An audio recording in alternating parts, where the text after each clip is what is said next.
Hello again, everyone. My name is Mrs. Smith, and this is session 6 of our RE community learning. So if you haven't completed sessions 1 to 5, then please go ahead and complete those first before joining this session. Now, today we are continuing to explore the theme of community. We're thinking about different communities and different religions, and we're looking at the special things that they do and they believe to build and live out community in their lives. Again, we're trying to expand our knowledge and expand our minds so that we can be helping ourselves to apply that information into our own worlds and into our own lives.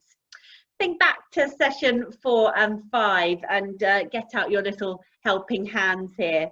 Now, I just want us to reflect on what we've learned from the Sikh faith. We'd already learned about commitment and about making sure that that they make those promises, and actually being committed should lead to action. And then actually last week we had a bit of a foodie, sorry, last session we actually had a little bit of a foodie session, and we thought about actually how important it is that people are all treated equally and people are all treated fairly, and that a way that Sikhs do that is to provide meals in their langar at the Gurdwara and show selfless service to one another and sit all on the floor together so that they're all on their equal level. So that's really, really important. So I've popped that on there for my helping hand community learning as we go through.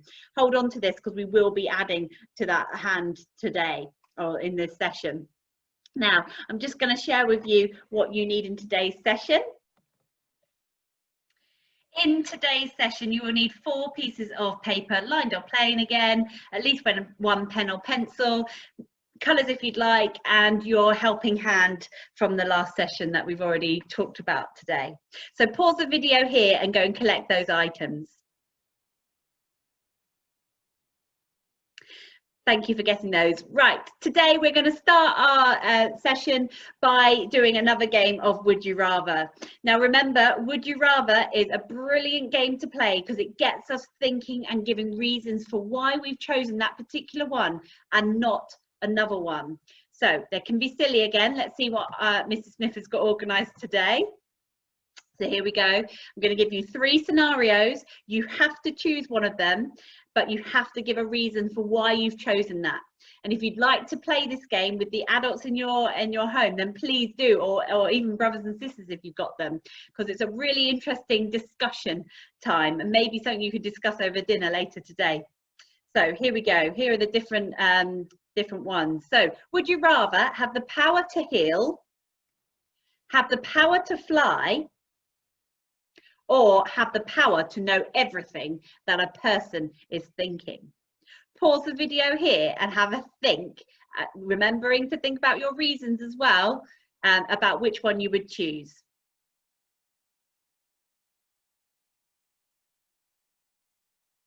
Fantastic. Now, looking at those lists, I think I would love to have the power to know everything that a person is thinking. I think I'd always want to know and be one step ahead so that I can make the situations maybe, or the discussions that we're having, either better, or make sure that I can maybe leave a conversation if I think that actually I think they're thinking something different to what I'm wanting them to think. So it will allow me to step away. I also think that having the power to fly, I'm quite scared of heights, so I don't think I'd want to go up there. The power to heal might be quite useful. I think it depends whether if you're healing a heart or whether you're healing someone's illness maybe, or something like that. I think that actually that would be quite exciting. But in the day-to-day, knowing everything that a person is thinking, I think that could be quite interesting, as long as they don't get in the way of my thinking. Do share this game with your people in your house. I think it'd be lovely to hear what they think. Remembering it's always important to choose one, but make sure you give a reason for it. So thank you for taking part in that game. We're going to move on now to thinking about what we're learning today. Now, our session today is all about Hinduism, another faith.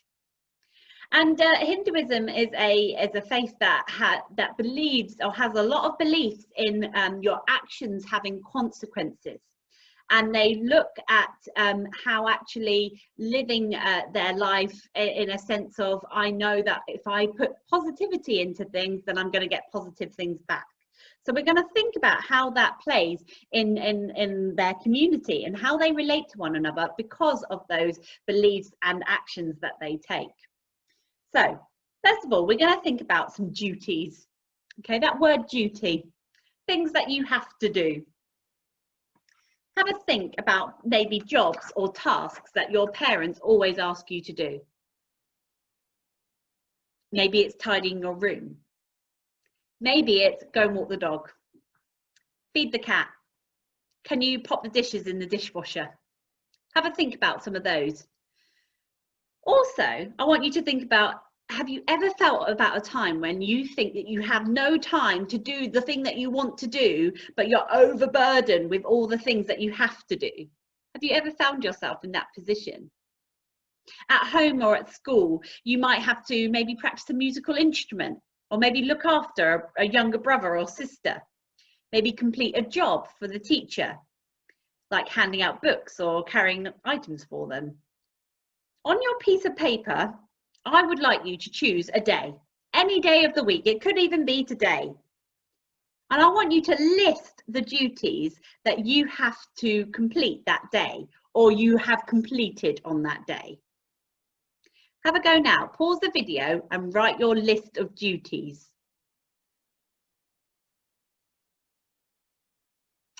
Fantastic. A great list of duties there. Now let's have a look at my list of duties here, and I wonder if you can compare your list with mine. Here are some of the things I've got to do today. Make the bed, clean the kitchen worktops, water the garden, write a shopping list, go food shopping, hoover the lounge, feed the cat. So that's quite a long list of duties I've got there. How does it compare to yours? Are there any similarities? Any differences? I wonder, were your duties quite important to fulfill?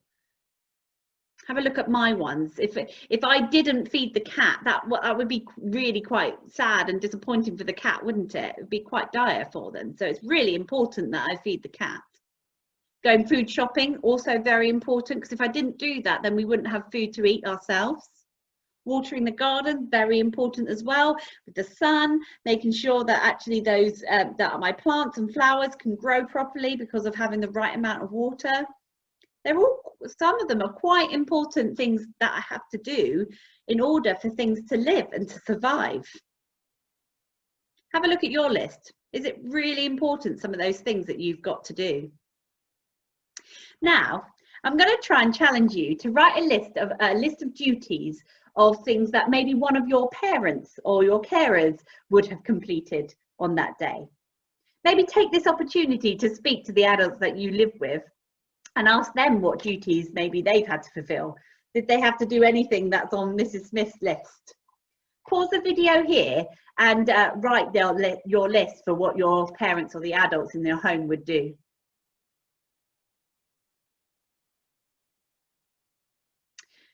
Great, fantastic. I'm sure their list of duties is different to yours and mine.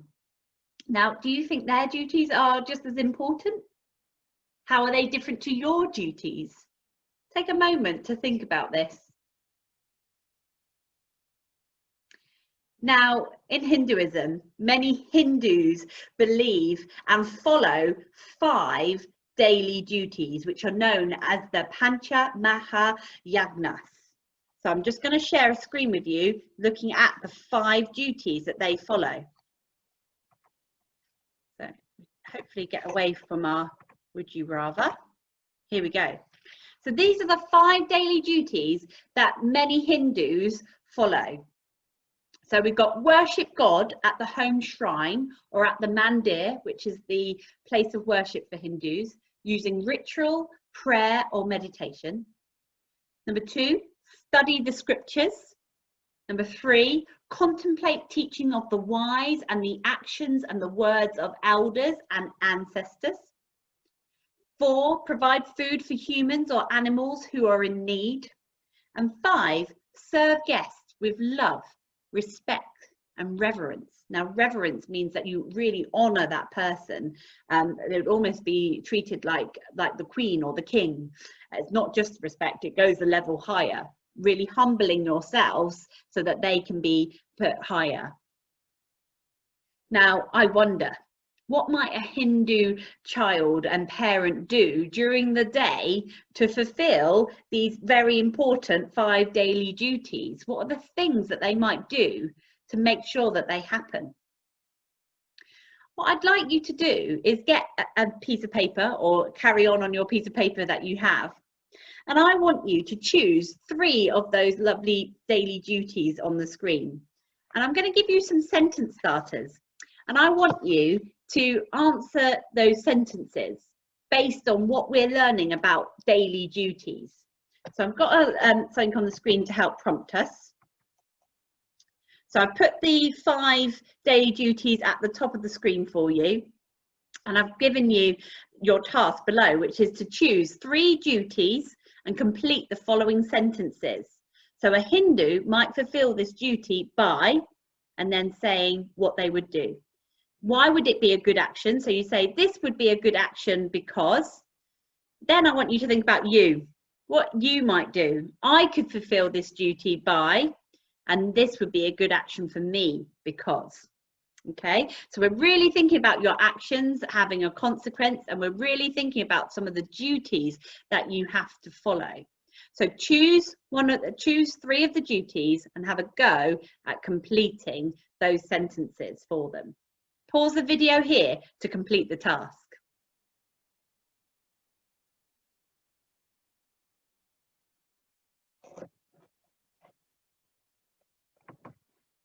Great. I'm sure you have really thought about the different Hindu duties and how they would be fulfilled. It is super important that we recognise that these duties would be different to fulfill at maybe different stages of your life. So maybe you as a child, you would fulfill those duties in a different way. You maybe have something special to do at the shrine in the home. Maybe that would be your little job to do as part of those duties. But as a married person, you might have a different kind of role to do. And maybe as a parent, again, a different role. And as an old elderly person, you might again have a different way of doing that duty. Now, one of those duties was to attend worship either at the home shrine or at the mandir, which is their Hindus' place of worship. So what I'd like us to do now is to just explore the mandir a little bit. Now, the daily practice of worshipping at the shrine or going to the mandir is really, really important. Remember, it's one of their daily duties. So let's find out what it's like to visit a mandir now. I'm just going to share the instructions for the video I would like you to watch, and I'm going to be watching it along with you.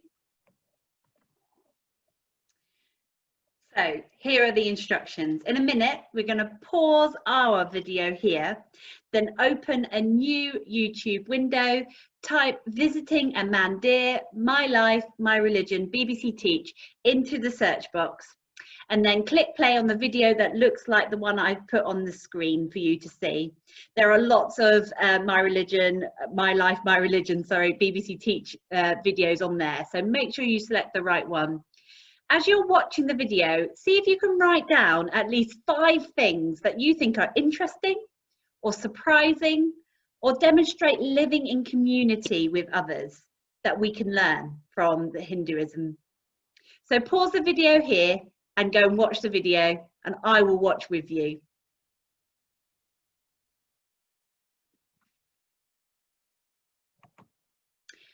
Fantastic. I hope you had a good time watching that video. It's a really good insight into worshipping at the mandir. What things were you able to spot? I found it fascinating that Hindus pray to different gods for different things, and seeing them worship together and being able to focus on on the different gods together. They're singing. It looks like a daily act of worship which brings peace and calm to their community. And having a place to worship, a shrine at a temple, sorry, the mandir, where they can come together, makes it much easier to connect with one another and to connect with their gods that they worship. I think that this being one of their daily duties shows that that is super important, and the importance that the community aspect has for their faith and their religion. So I wonder whether that time spent at the mandir together gives them that opportunity to think about maybe some of their actions that they then go and do in their community. We're going to now think about what Hindus believe about the consequences to their actions. To help us with our learning about Hinduism and their actions and consequences, there are two key terms you need to know. Here they are on the screen. Dharma and karma are key concepts within Hinduism. Dharma is a person's duty to do the right thing in any given situation. Karma is the law of cause and effect, the idea that every action we take will have consequences, either positive or negative. Hinduism teaches that each person should follow their religious duty, resulting in Dharma. Pause here to have a think about what that might mean in relation to maybe some of the duties that we've already looked at today. Most Hindus believe that every action that they take has an effect or a consequence. Now we're going to have a go now at drawing a couple of scenarios or some actions that have taken place, and we're then going to think about maybe what then the impact or the consequence of that action may be. So I want you to take a piece of paper, in fact 2 pieces of paper, and I want you to fold it in half so you've got a line down the middle, and then I want you to write the word action and consequence on your piece of paper. I'm going to hold that up now, so pause and get your pieces of paper ready. So 2 pieces of paper with action and consequence written in that way. Okay, well done. I've now put the phrase action and consequence on the screen for you. And I've also added in some scenarios. So on your piece of paper, let me just grab mine again. I would like you to have a go at either writing one of those scenarios I put at the bottom in the action section, or having a go, if you'd like to draw, then you can give it a go at drawing. So in this section, underneath action, on one of the pieces of paper, I would like you to draw the scenario of someone being unfriendly to a new girl or a new boy on the playground. And then I would like you to get your other piece of paper, and on that action side, I would like you to put, write or draw the other scenario, carrying in the overflowing bags of shopping from the car. Pause the video here to do your drawing and your writing.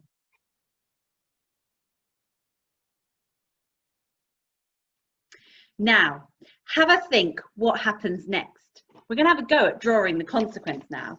So on each of the pages, I would like you to now draw the consequence of being unfriendly to a new girl or new boy in the playground, or the consequence of carrying in the overflowing bags of shopping from the car. Have a go, draw it out, write down what you think would happen in each of those scenarios. Pause the video here to do that.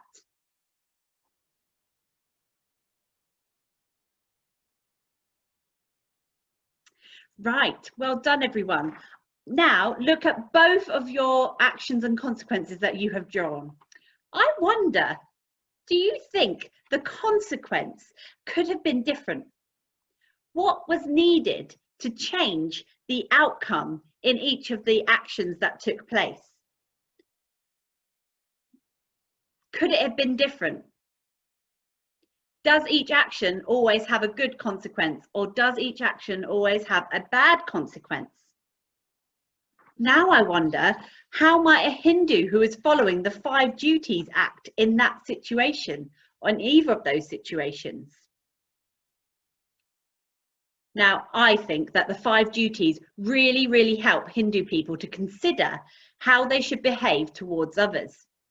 In the Vedas, which is known as the Hindu holy book, it says this: Do not do to others which, if done to you, would cause you pain. Consider how this would have had a positive impact on a community if everyone followed these words. I'm going to say that again. It says in the Vedas this: do not do to others which, if done to you, would cause you pain. Consider how this would have a positive impact on a community if everyone followed these words.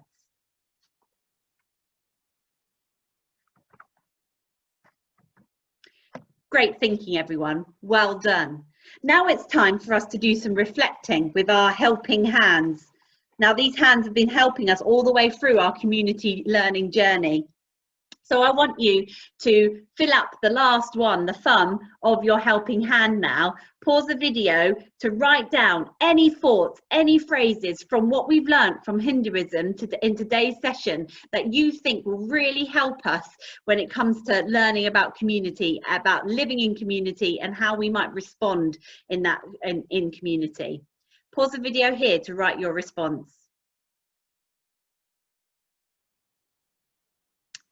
Fantastic, great reflecting. I've had a bit of reflection time, and I've thought about just the word actions and consequence, because I think if you are positive with your actions, you will then get a positive consequence, and the world and the community will be a much better place to be. So that's what I want to remember from the Hindu faith, not forgetting their 5 daily duties that they stick to, which is pretty awesome, really. Right, in our next session, we are going to be learning about how Christians support one another in community and what they believe that, and therefore has an impact on what they choose to do in their community. So thank you for joining me in our RE session today. It was great working with you again. Bye.